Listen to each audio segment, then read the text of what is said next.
What's going on, guys? Dr. Sean at Braithwaite Chiropractic. So today we're going to talk a little bit about pain that happens in the knee. We're not going to talk about meniscus tears. We're not going to talk about torn MCLs, PCLs, ACLs, any of that stuff. We're going to talk about knee pain that just happens. It kind of comes out of nowhere. Not really sure what you did.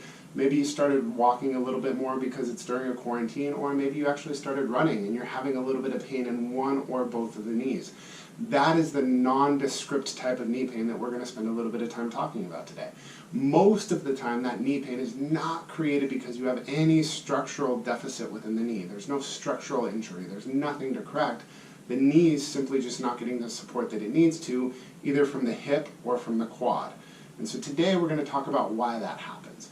The big factor that happens is that as that glute gets a little bit weaker and it's not supporting the quad or the thigh the way that it should, is your knee internally rotates.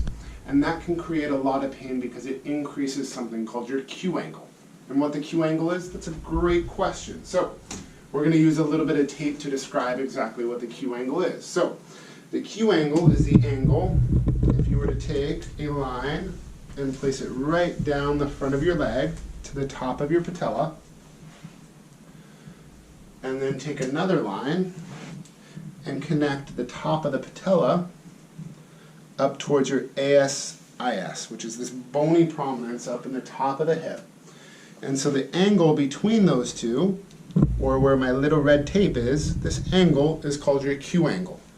And as that angle increases and gets more lateral because the knee rotates in because it's not getting the stability from the hip, it pulls the patella much more laterally and creates a really big force and a lot of tension within the knee.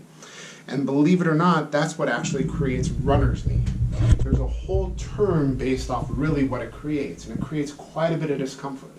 The best way to solve that is to strengthen the glute and strengthen the quad in the appropriate fashion so that you really get the strength to support the knee the way that it's designed to.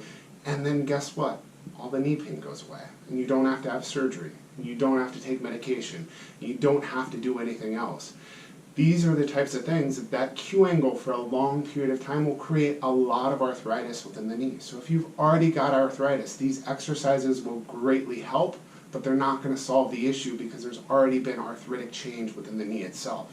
So I beg you to start doing these exercises long before you have pain, or as quickly after you start having pain as you possibly can, so that you prevent a lot of that arthritic change from happening.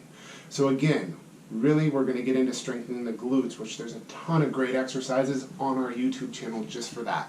Some of them are going to be the proper pelvic tilt, into a bridge, into a bird dog.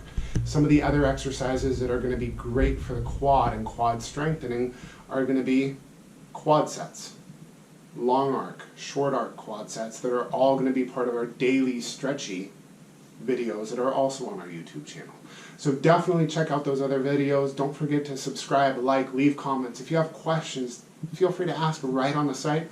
Or if you have more in-depth questions, definitely give us a call or send us an email. Set up a consultation. We'll get you in, make sure that's what you actually have going on, and get you on the right path going forward. Have a great rest of your day, you guys.